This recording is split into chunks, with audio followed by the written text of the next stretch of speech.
Never mind. Alright, so we see the client, do we? Yeah, we do see it. Okay, so let's go. Hey, hello. Hey, yo. Scott Hall in the building. Oh, sorry. This isn't WWE, this is Dota. And hello, everyone. And this is Kenzie Wonderdrift broadcasting today. Epicenter XL. Open qualifiers in the third week in a row. This time we move from the European scene to the South American scene. We have Luxurious Gaming versus Rebeldes Carinhosos. So, hola chicos, chicas, me llamo Wonderdrift. So for those of you who want to know the format of this tournament, this is the open qualifiers where all teams from around the world are invited to participate in this tournament. In the qualifiers, obviously, and whoever are the top teams of these qualifiers will get a ticket to enter into the closed qualifiers. And once they pass through the closed qualifiers, then they go and land to Moscow, where they go and compete against the likes of Virtus Pro, Team Liquid, Evil Geniuses, and even teams like TNC, Mineski, Fnatic, or teams like Infamous. Of course, in order for you to proceed to Moscow, you need to be the best team at your region. Now, of course, we all know that in the South American leagues, we have the Infamous, Team Infamous. Obviously, they are the cream of the crop in the South American regions. But who knows? You might have some other teams available and knocking into your doorstep. So let's see if Luxurious Gaming or Rebeldes Carinhosos or RC, to make things easy, are going to be those teams who are certainly going to knock on the doorstep of Team Infamous. Special shout out to my favorite South American Twitch streamer, Erica Kelsey. Hope she's watching, or perhaps she's not watching. Anyway, let's go back to the match action. Okay, let's introduce the players for Luxurious Gaming. Lightning, Raisin, Roser, Maraboli, and Yagami for LG. For RC, we have Lilkin6. Very interesting name. Lilkin or Lilkin6? I'll just call him Lilkin. Enoch, Violence, Analog, and Arjaroth. Now let's go some tactical analysis. Let's look at the bans for both teams. LG. LG? Should I call them LG or Luxurious Gaming? Because when I think of LG, I think of LGD from China, but... Or Lux. Yeah, the logo says it. Lux. Okay, let's just call them Lux. Now for Lux. The bans at their arsenal. So they banned 2 heroes with a lot of... actually, 3 heroes with a lot of team play potential. Razor, obviously, with the right-click damage, with this ultimate. Brewmaster as well. With that ultimate, you could slow down the opponents. Actually, in my past 2 broadcasts, I always see the Brewmaster getting banned. I mean, it's one of those offlane heroes that could really provide a sort of nuisance. And the thing about the Brewmaster is that he's a combination of an offlane and a primary carry, although primary deployed at offlane. So yeah, he provides some sort of additional tankiness. So it's understandable why most teams would ban the Brewmaster. And then... Of course, Brewmaster and Enchantress, that's a really devastating combination of sustainability. And the Enchantress, you know, he provides a lot of tricky situations because he could heal the team. And he could be a potential right-click devastator because of his ultimate.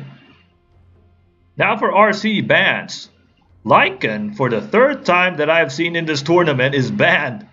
So obviously the Lycan, like what I said in the previous matches, Lycan provides a lot of tricky situations. Split push specialist? Yes. Right click specialist? Yes. Mobility specialist? Yes.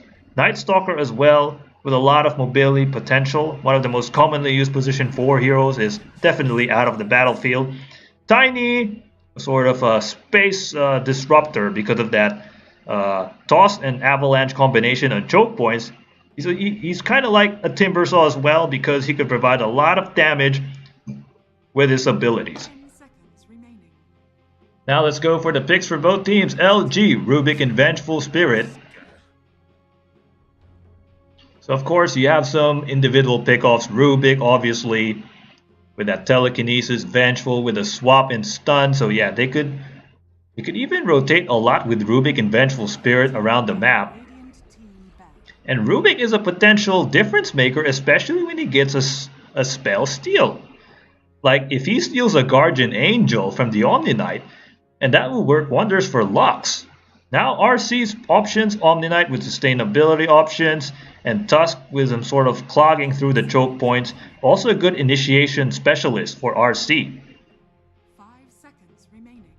Yeah, so if you look at Lux, they've already revealed that they're more of a lockdown team, and RC, a mixture of like sustainability and lockdown, and even blocking through the choke points. So let's see what their core heroes are going to be. Then we look at the bans for Lux. Lifestealer is out of the battlefield together with Ursa. So two devastating right-click heroes, especially if they have those blade mails. I mean, certainly it's not easy to assault the Lifestealer because of the fact that he could rage up and he could dodge your spells, especially if the player who's manipulating him is really fantastic. And you have Ursa, that attack speed is a living nightmare to deal with. So Lux, yeah, I think they're gonna go for a Timbersaw pick because Timbersaw is very prone to the Lifestealer and also prone to the Ursa Warrior as well. Or perhaps they might go for a Legion Commander or a Sven. Or if you look at sort of bans for Lux Gaming, their focus is to protect their hard carries, which is why they want to ban those two, namely Lifestealer and Ursa Warrior. Now for RC. Next on their list was the Beastmaster. Like we've seen, Beastmaster is like a perfect vision control unit. You could send Hawks anywhere. And then with that, Boars who could do a split push strategy. And you could also be a lockdown specialist with the Roar. I mean, the Roar and the Roar combine it with the Vengeful Spirit or the Rubik. That's like a living heaven for the side of Lux Gaming if they have that. And then Abaddon. Surprisingly, Abaddon is banned in the battlefield because we don't normally see Abaddon being played in tournaments. As let's see the next pick. Oh, they go for Luna. So yeah, we can see you have some lockdown from Vengeful and Rubik. You have some AoE potential from Luna. Potential split pusher as well, especially when when his blades are at his ultimate. So he could bounce through numerous creeps. Now Luna could be deployed at a carry, or it can be deployed at the mid lane. Yeah, it also provides burst damage as well. Even good against the Omni Knight, because Omni Knight's Guardian Angel, yes, it blocks off physical damage, but not magical damage unless if one of his teammates has the repel. Now Shadow Demon. Wow, okay, so that's RC's next pick, Shadow Demon. Shadow Demon and Tusk. Two heroes that are really good at initiating a play, especially when that Shadow Demon gets the Blink Dagger. Now, if he activates his first skill and gets an easy target, like we've seen Mineski deploy this strategy a lot. They go for Ninja Boogie and Shadow Demon, and then he starts blinking in, catches someone off guard, and then Mirana comes to the picture. So I wouldn't be surprised if RC goes for Mirana. I mean, that would give them more leeway in terms of pressuring the lanes by rotating around the map if they're going to go for Mirana. A perfect complement with a Shadow Demon. I'm quite curious what Lux is going to deploy in the battlefield. Man, I'm still confused. Lux or LG? And I'll just call them LG. It's much more easier. Okay, Luna. Some heroes that would complement with Luna. Or Vengeful or Rubik. I mean, Rubik is like the ultimate clutch hero, especially if he gets the perfect Steel and Void, which actually complements well with Luna, is deployed in the battlefield as well. Even complements with Vengeful Spirit, because for example, if one of his teammates gets caught in the Chronosphere who's not supposed to be caught in the Chronosphere, let's say the Luna, because Luna has a short range assault, so Vengeful could be there to swap him out of the Chronosphere so that Luna could cast whatever magic damage. So very smart play by LG. Trying to give space for their carry to do some nuke damage, and RC going for a Terrorblade. 5 seconds remaining. Yeah, this Terrorblade Omni Knight combination, we've seen that a lot. That gives some sustainable and versatility options in terms of HP for RC. They could even disengage in unwanted teamfights with that Shadow Demon as well and Tusk to block off. So yeah, RC is a really good combination. LG on the other hand, they have some really good lockdown potential and some burst damage if they get a catch in RC. So it's up to the Void to make things to make some magic for the side of LG, because I mean, getting the Shadow Demon and the Terrorblade, actually getting the Terrorblade is going to be huge, because as long as there's no Sunder, then it's going to be really helpful, unless if the Omni Knight is out of the Chronosphere and casts a Repel. So it's a matter of catching someone off guard with that Chronosphere. The Chronosphere is going to be crucial for the side of LG. Then LG final ban is a Shadow Demon. Yeah, they're doing that to protect their Luna, because Luna, it could be easily dealt upon by that nuke damage from the Shadow Fiend. But of course, RC going for the alternative, and that's the Tinker. Tinker is another burst damage, nuke damage specialist. RC on the other hand, likewise banning another nuke specialist, namely the Zeus. Yeah, and Zeus looks vulnerable with Tinker, especially knowing that the first skill is going to be like a nightmare for the Tinker. Zeus's first skill doesn't require a lot of mana, and that could be used to bring down the Tinker. And Tinker is a hero that really he really needs a lot of mana as Brood Mother is deployed in the battlefield. So Lux, if you look at their strategy, they could go for pick-offs with the Vengeful, the Rubik, and the Faceless Void, but they can also go for a push strat with the Luna and the Brood Mother. For RC, they could go for a push strat with a Terrorblade, but they have some lockdown potential with a Shadow Demon, Tusk, and some nuke damage from the Tinker. So it's going to be Luna mid versus Tinker mid. It's going to be interesting because Luna has a right-click advantage, but Tinker also has a burst damage. I mean, Tinker has 2 burst damage spells compared to Luna, which only has 1. And actually, if you look at it, if Tinker gets those Blink Daggers, if he gets those mobility items in an instant, then he would really make some work wonders, especially if he could avoid that Chronosphere from the Void. If he could blink it out, then he's going to be really effective. Now, the thing about RC with the Tinker is that Tinker is that hero that really requires a lot of mobility items. Without those mobility items, he's ineffective. That's why if you look at most Tinker players, they love to go for their first item is oftentimes Roots of Travel, and then next is the Blink Dagger. That's like the ultimate Tinker set. I mean, if you look at it, LG doesn't have like the Disruptor, which is a potential Tinker nuker, as well as the Storm Spirit, which is likewise another Tinker Assaulter. But without those two, then that would mean, you know, the Tinker's going to have an easy time to farm. But he has to be careful. He has to keep himself alive. He should not get himself killed by the Luna. So, let's go and introduce the players as well as the heroes that they play. So, we have Yagami playing as Luna, Maraboli as a Rubik, Roser as a Faceless Void, Raisin as a Vengeful Spirit, and Lightning as a Brood Mother. As for the side of RC, we have Lilkin as Shadow Demon, Enoch as a Terrorblade or Enoch, Violence as the Omni Knight, Analog as a Tinker, and Arjaraj as a Tusk. So mid lane wars, as predicted, it's going to be Analog for RC. And as for the side of Lux, it's going to be Luna. Yeah, so we have Luna versus Tinker. So it's a matter of who's going to get the items fast. Because like I said, Luna is also item dependent as well. Like she needs a BKB, she needs a Manta Styles. If she could get it fast, she's going to be effective. Tinker likewise needs his items as well. Namely the boots and the blade mail. Boots and the blink dagger.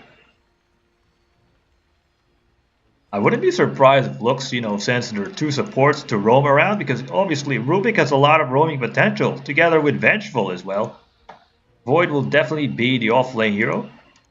Now, my concern with Lux is that they don't have sustainability. I mean, yeah, you have the Brood Mother who can lifesteal, but Brood Mother early in the game is very squishy, especially if RC... Man, I love this logo, the Killer Bear. If RC and that Killer Bear instinct that they have, if they have Sentry Wards, then obviously Lightning is not in a good spot. Let's look at the Dyer's composition for RC. This is a good combination here. Shadow Demon. Although here's the thing though, if you're gonna go for Shadow Demon and the Tusk, that's a really good combination, but it's gonna be questionable. Terrorblade and Shadow Demon. Like, for example, they have to time their spells well, man. Decision making is gonna be crucial with these two. Because here's the thing, Shadow Demon, yeah, you do have your disruption spell. Problem is, if you disrupt someone who's high in HP and Enoch wants to go for the Sunder, and then the disruption is there, it's going to be a nightmare for Enoch. So Enoch has to look for another hero to click on within a split second. So these two need to communicate efficiently if they want to maximize their overall potential. So let's see. Early smoke ganks, will we see it? Good luck, have fun everyone. And Roser has declared a pause.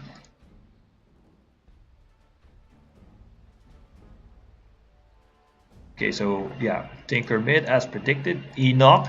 If Enoch's gonna go off lane, I'm gonna be surprised. And Violence is gonna go on the safe lane? You don't normally see, because normally Omni Knight is like the ultimate off-lane hero or a position 4.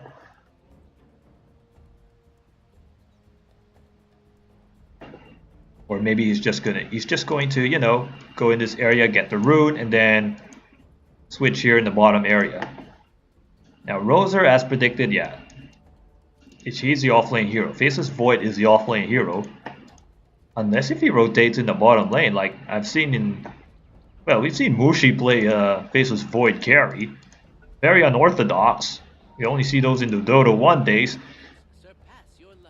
I mean, Faceless Void carry, for me, it's not a problem, but obviously, if you're going to go for a Faceless Void carry, you need to get those right-click items in an instant.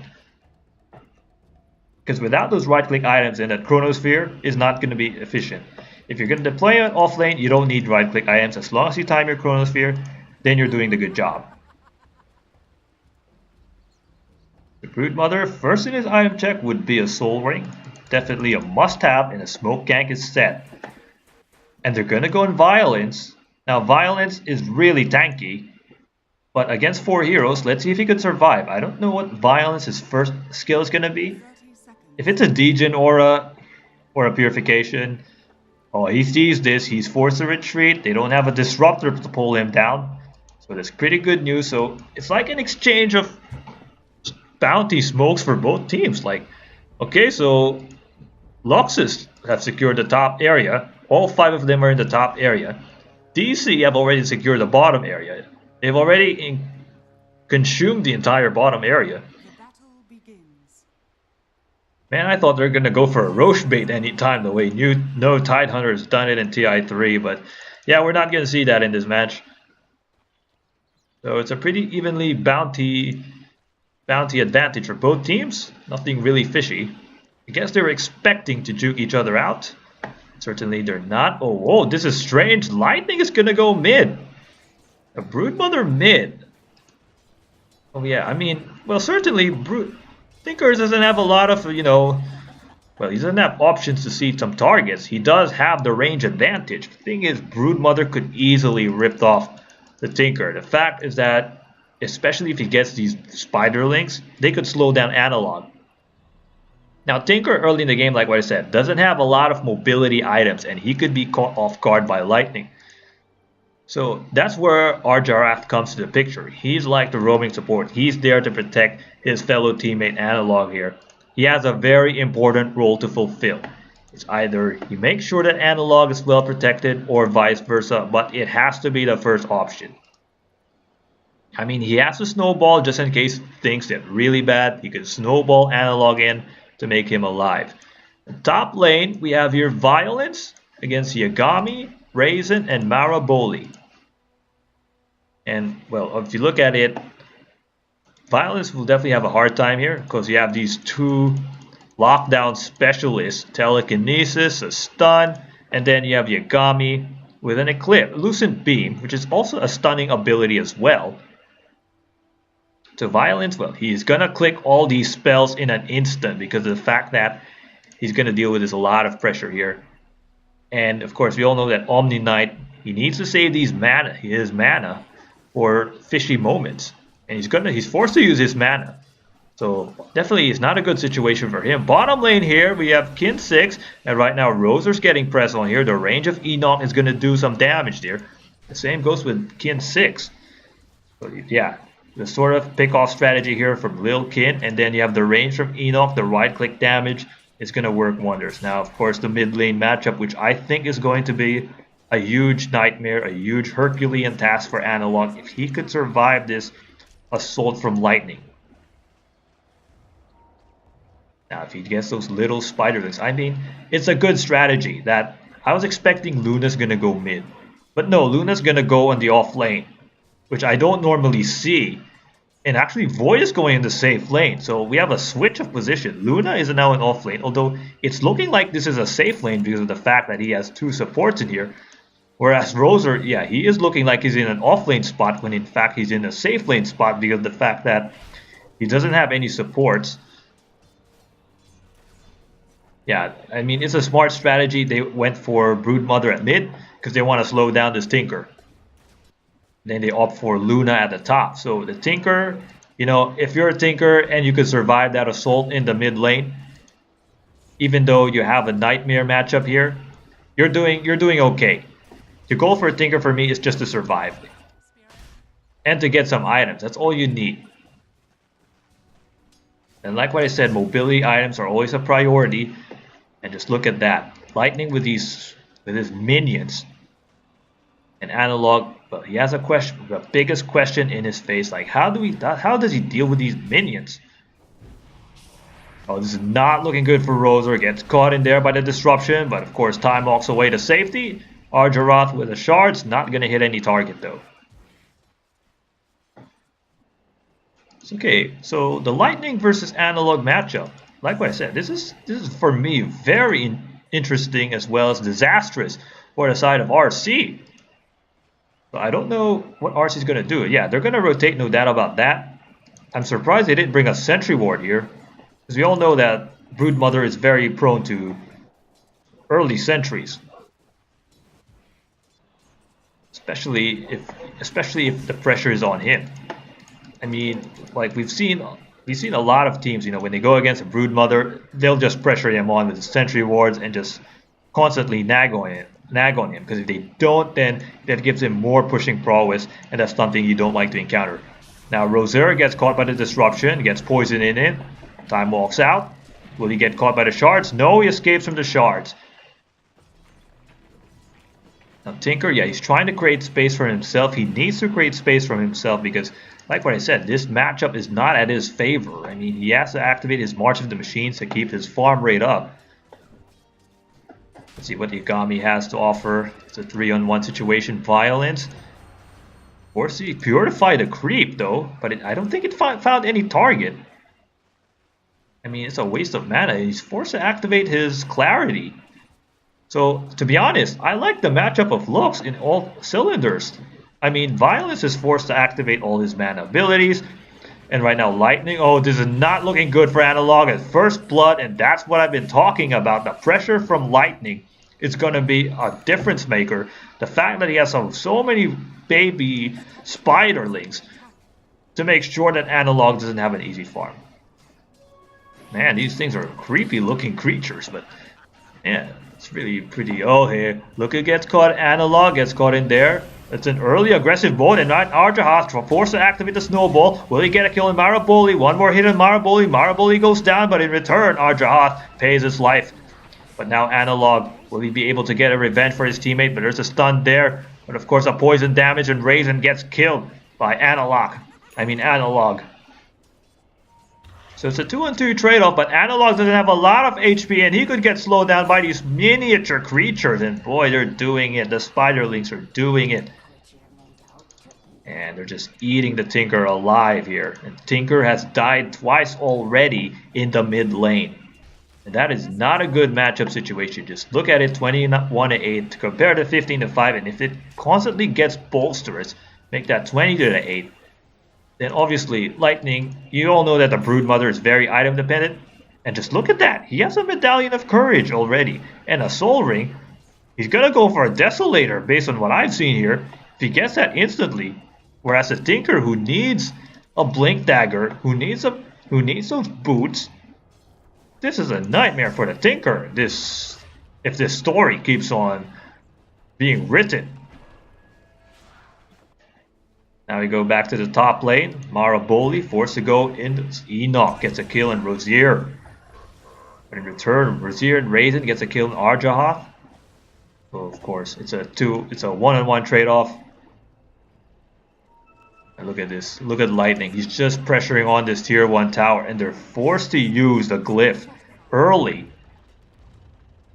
Oh, look at this. Oh my goodness. Lightning is like, yeah, just bring it on, Tinker. Let's see if you can do some damage. And look at that. He's building more army. Look at that tower. It's constantly getting pressured on this split push strategy. Now I forgot to mention that Maraboli's going to get pressured on as Arjahoth gets a kill in return. Now Yagami, well, he still managed to survive. That's the good news, though. You want your hard carrier to survive. And now Analog, oh, look at this. It forces violence. Look, the fact that your offlaner is forced to rotate in the bottom lane, in the mid lane, is like an ultimate dead man situation. I mean, that would make Arjahoth as an offlane hero, because you need sustainability if you're the Tinker right now, and Violence is the only hero that provides sustainability. I mean, Arjahoth can protect you with a snowball, but he can't give you sustains, and I wouldn't be surprised if this is the rotation that RC is going to use as this tier 1 tower. Just look at that, 6 minutes, and just look at that HP of the tower. Man, this would have been like a pushing nightmare or a pushing maestro if Lightning goes in the safe lane and then they have Pugna here at mid lane. Like, I've seen that in an opening qualifier in the Southeast Asian region. I mean, my God, I mean, how do you stop like a Pugna trying to push through your towers, and then you have like a Shadow Shaman as well? Oh my, I mean, they finished the game within 25 minutes, so perhaps we could see the same here, because they have a pushing lineup here with the Luna, and then you have it with the Broodmother as well. Oh, and even the Vengeful could be a potential pusher. You could slow down your armor with a Wave of Terror, and with that low armor, you could easily shred off these creeps. Enoch, let's see his item list. He still doesn't have some items. I mean, he's going to go for Power Threads, no doubt. Sunder is set. So Razier has to be careful. Now Yagami, let's see, item check. He has a Ring of Akala, gives him more mana regen. I mean, Luna is very dependent on mana. He's also dependent on damage as well. Even range. I mean, Luna's lack of range is it's some of his flaws. But of course, he could easily make up for that with that third skill. If he maximizes that third skill, I mean second skill to be specific, then it's going to be good news for him. Now, right now, as you can see here, Raisin gets caught in there.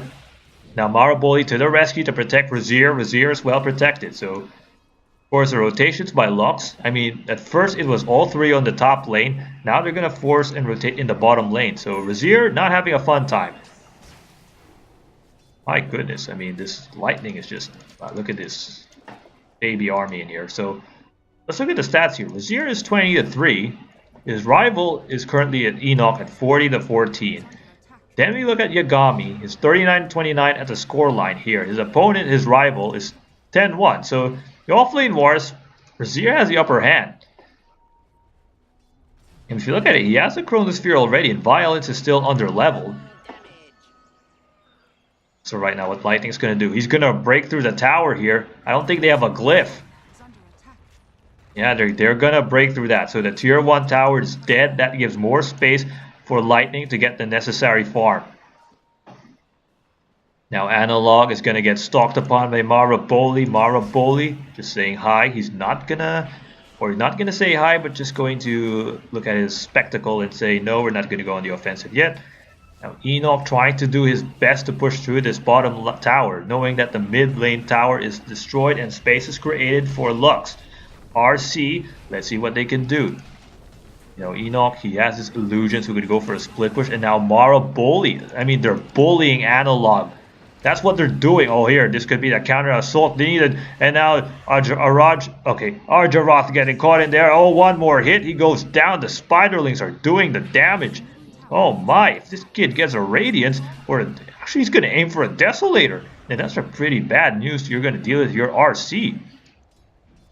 I mean, they're bullying Analog. Analog couldn't even make his move.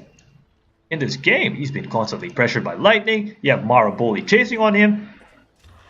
And we all know that the Tinker is like the difference maker in most team fights. And if this Tinker is under farmed, then he wouldn't make an impact in the team fights for RC. Just look at this Lightning. Boy, she is like Lightning from Final Fantasy 13. She's just very aggressive. She doesn't even seem to care if she's going to get assaulted.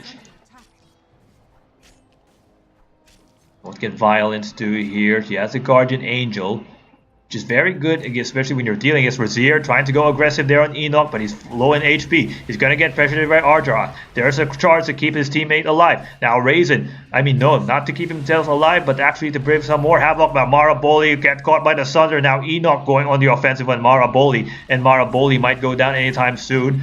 Oh, Maraboli's getting stalked upon. He doesn't have movement speed. Does he have mana? No, it's actually on cooldown, so he's forced to pay the price of his action. Now Lilkin 6. Will Lilkin 6 try to juke out through the trees? He does live on.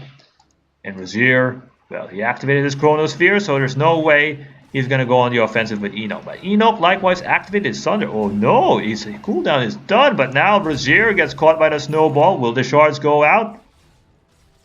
And Razier has a haste rune, so there's no way. Arjaroth has a haste rune, so Razier not in a good spot in here. He's getting blocked upon, but Maraboli there as an insurance policy. There's the illusions, creating some space needed. Shards activated. Oh, that's a good way to cast the shards there. Catches everyone there in the middle of the danger zone. But of course, it's a 3-on-2 situation. It could not go wonders here. And of course, it doesn't go wonders. Now Enoch's next on the list. He has a Thunder. Will he activate it? No, he activates it, but he doesn't have mana needed. He needs more sustainability. He has the magic wand. Here comes Analog trying to protect his teammates, trying to bring in the firepower. Bring it on, he says. But Raisin runs away together with Razier. And Analog, who has been struggling in the early phases of the game, right now she's trying to make some impact by rotating. But because of the lack of items, he's not doing it.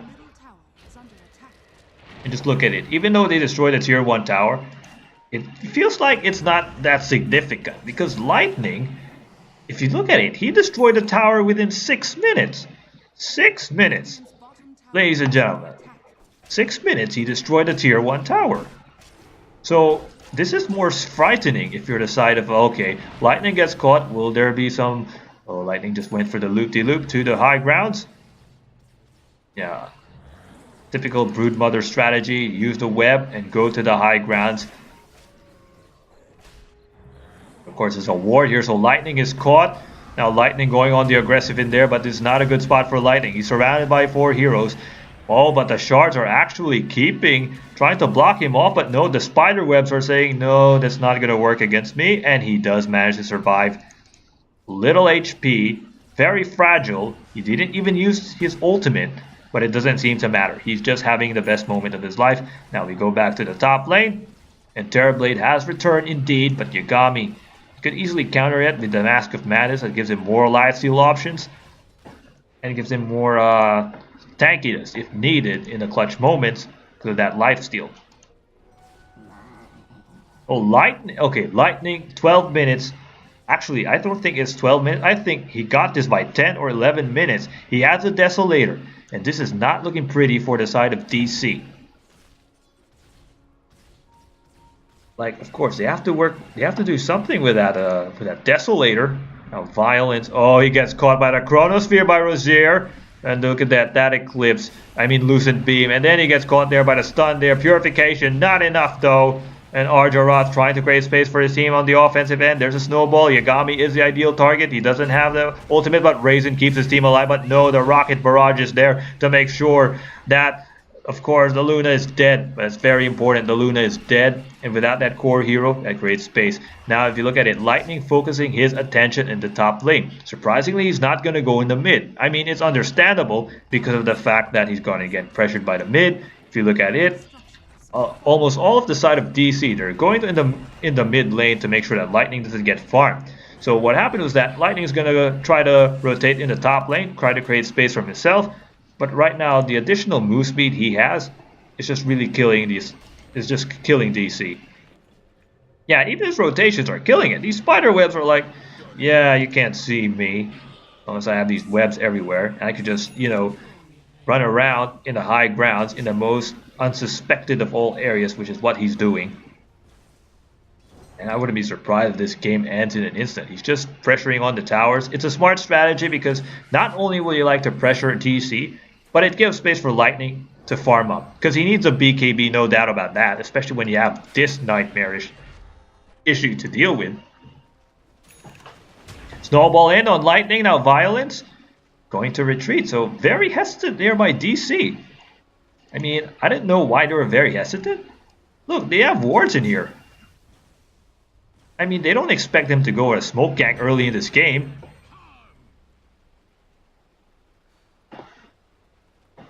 I mean, well, here's the thing. I think they should get a sentry ward immediately. Like, when you're dealing with a broodmother, everyone goes for a sentry ward early in the game because that's like the ultimate deal breaker against a broodmother.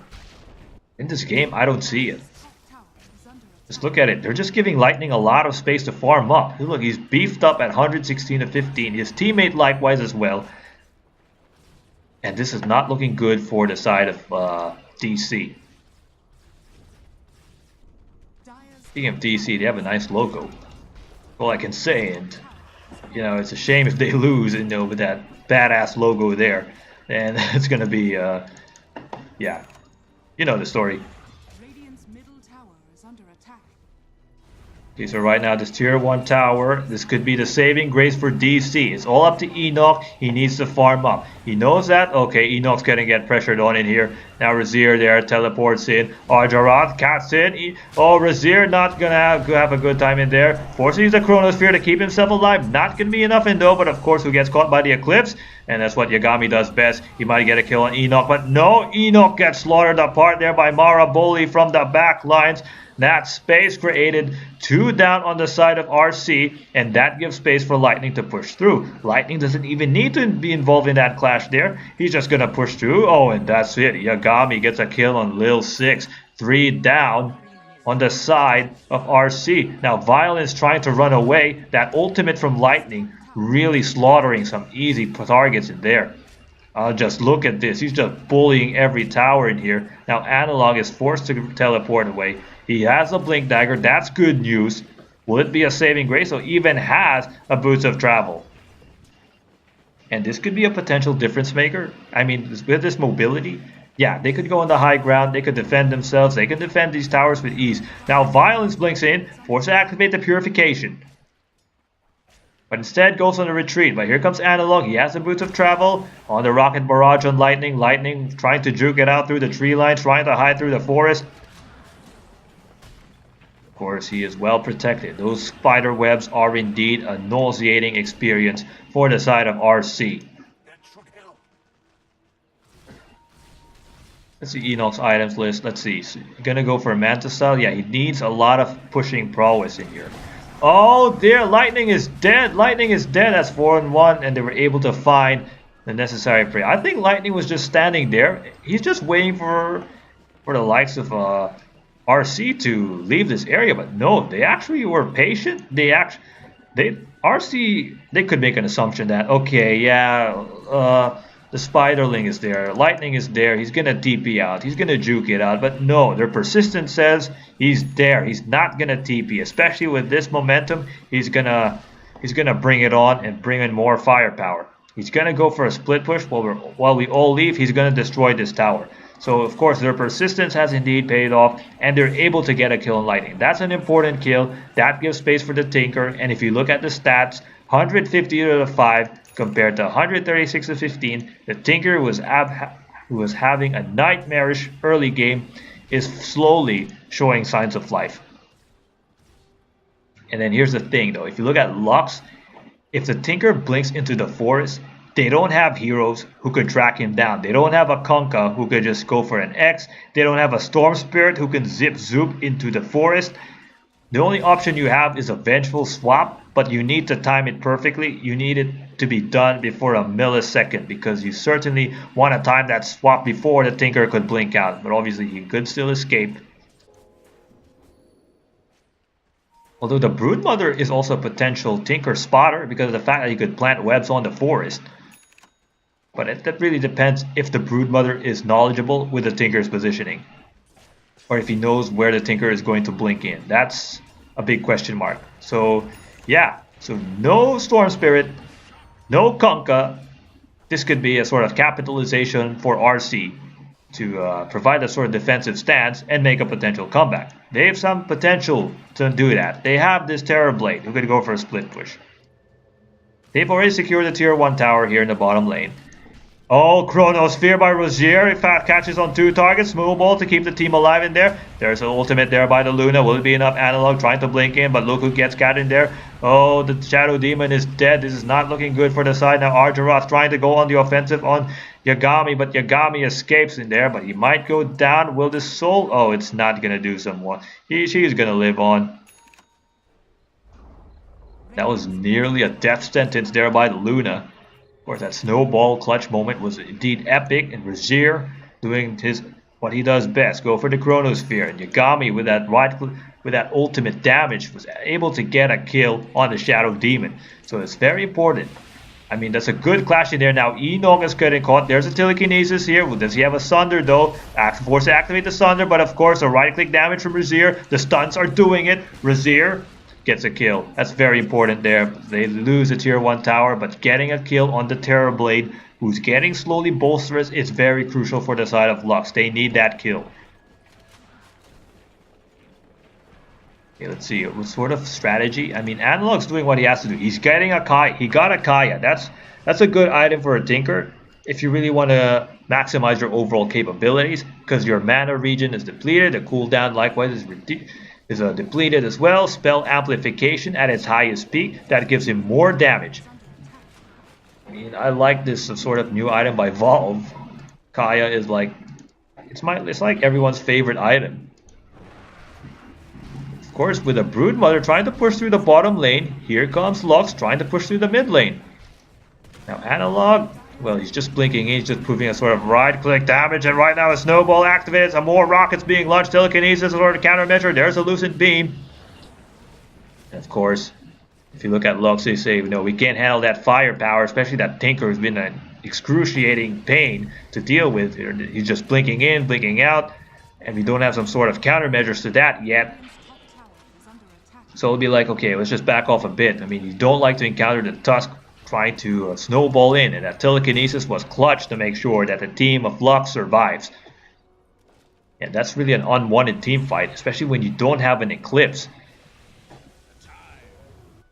So both teams trying to farm up. It's understandable why, especially when you know that you need items. Enoch needs items, no doubt about that. He's gonna go for a Manta style, gonna go for an Eye of Skadi next. Analog, yeah, he has a Kaya, Blink Dagger in the Boots of Travel.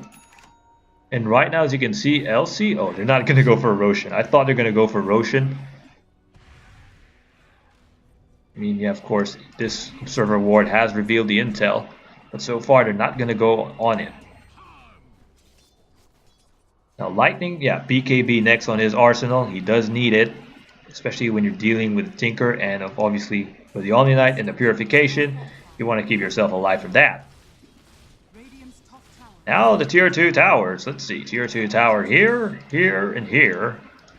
The only ones left for RC. RC already prone to split pushes. Actually, Lux is also very prone to split pushes as well. I mean, it's the Terror Blade versus the Broodmother in the pushing lanes. So this is like the biggest question, the biggest matchup in the history of this match. Who's a better pusher, the Brood or the Terror? There's Lightning stalking through. Violence. Oh, he just blinks in, but no, he dodges it. Lightning dodges it. And that mobility from Lightning, those webs. I mean, Violence was like, okay, I'm gonna blink in, but no, you don't catch him. I wonder what Lightning's gonna do next. He's gonna go for a BKB, might go for a Radiance, although if he's gonna go for Radiance, it's gonna reveal his position. Even though he has so many webs around the map. Although it's typical Broodmother strategy to go for what do you call this, for a Radiance, because you know that gives him more potential damage to slow down anyone because of that little HP being slowly depleted, and then add the fact that you could pressure on with the ultimate and pressure on with those spiderlings, and it's a living nightmare for whoever is gonna get dealt with that sort of Radiance damage. Now Lux, they're gonna stack up together here.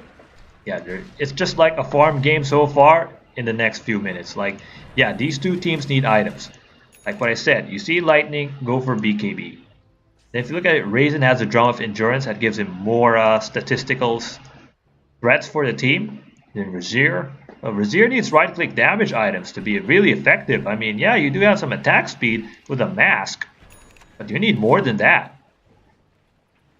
But right now, the passive game might end, especially knowing that you have this. As right now, Lightning gets caught, forced to go on the retreat. Violence is there, Snowball activated, Maraboli, there's an insurance policy with a telekinesis. But here comes the Chronosphere by Razier to make sure that Lightning gets space needed to go on the offensive. But outside is Analog doing that damage. Now Razier saying hi to Analog. If Analog goes down, that's not going to be good. And it's not really going to be good because we don't have that sort of additional firepower now. Lightning trying to hide through the tree line to make sure that Enoch doesn't really get him. Gonna catch him off guard. Now Violence, that's a good target. No sustainability. Now without that sustainability, they can go on the offensive. But obviously Enoch with a sort of advantage of the items. If he gets a kill on Lightning, that's gonna be big. That's 4 down on Lux Gaming. And Maraboli sundered upon. Look at that right click and the range from Enoch. He's gonna go on the offensive. He is like a beast among all men. Alright, Enoch, I like what Enoch did there. One, he went for the targets that are he went away from this area. If he's in this area, he's gonna get caught by Luna. So, of course, when the Eclipse was gone, that gives space for Enoch to go on the offensive. And if you look at Enoch's items, he has a Manta style. That gives him more prowess to bully anyone. He could send in illusions. He has a Sunder who he didn't even activate until the nick of time. He actually didn't need to go for the Sunder. It would have been more disastrous for Lux if Enoch had his Eye of Scotty. From that moment on, he'll be untouchable. And even avoided this sort of assault by Razier. And now there's okay, Razier is not in a good spot. Wall response activated. Now Raisin trying to keep his team alive. But will it be enough though? Oh, he does go down now. They've sent their sights on Maraboli. Oh, this is not looking good for Lux Gaming. Perfect start, but now they're looking very reckless. Yeah, I mean, Enoch, who's really doing a good time, very relaxed, farming up, and even without him, his team could survive. I mean, the patience from Violence and Arjaroth has just really paid dividends in that clash, and now Yagami. Oh, look at that, letting that Tinker with that farm. That's what you want to see from your Tinker with the Aghanim Scepter, with the Kaya, with the Blink Dagger, and with the Boots of Travel. That gives him like, okay, I'm leeway to farm, and there's no way you could stop me. And look at this. This is absolute momentum booster for Lux Gaming. They're just destroying everyone in their path, rampaging everyone. And things are looking like a nightmare for Lux, which is actually looking like a dream, but instead they're getting punched in the dream. Okay, so right now here's Roshan. It's going to be easy. Although if you look, let's see some potential threats here by RC. Chronosphere is going to be one. And if you look at it, let's see if they have vision. There's no wards. This is a risky play by RC. They're going to Roche Pit. They don't have defensive wards. If they get caught by the Chronosphere, it's an absolute nightmare for them. It's going to happen anytime soon.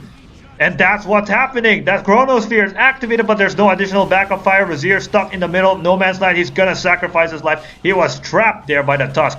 Although you have to commend RC because of the fact that they were able to read it even without the wards, as Violence activates all his arsenal to keep himself alive. Analog with some rocket barrages. 4 down on Lux Gaming. It's an absolute catastrophe for them. And Lightning with the BKB. A Walrus Punch. No, it's a 5-man wipe.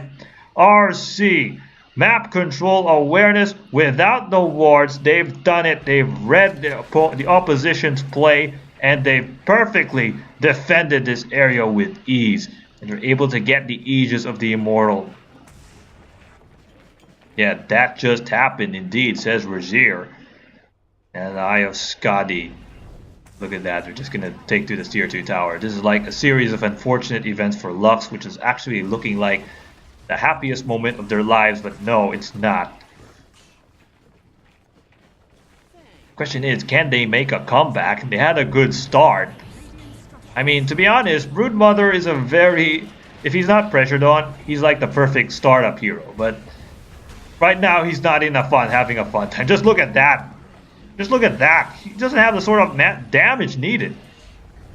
And look at this. RC was like, yeah, just keep knocking on us. We're just going to go on the offensive, and that's what happened, especially when you have a Tinker from the sniper outside the building. That's what the Tinker does best. Razier trying to go in, trying to make sure that the Tinker does not go further forward, but no, he doesn't. Now the Rax is under siege as well. 4 down, back-to-back wipeouts on the side of LG.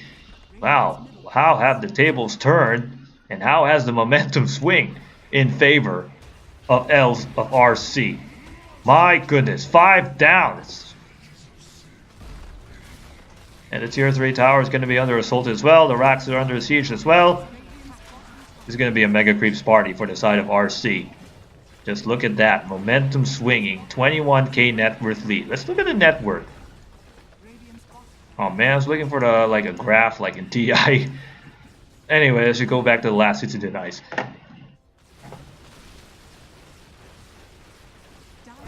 Yep, that's obviously a GG for Lux Gaming, and RC, Rebeldes Carinhosos, have secured a dominating victory, even though it was a rough start for them, especially in the mid lane. So let's see if I'm going to cast one more match or 2 more matches, and stay tuned, we'll be back for more Dota 2 action.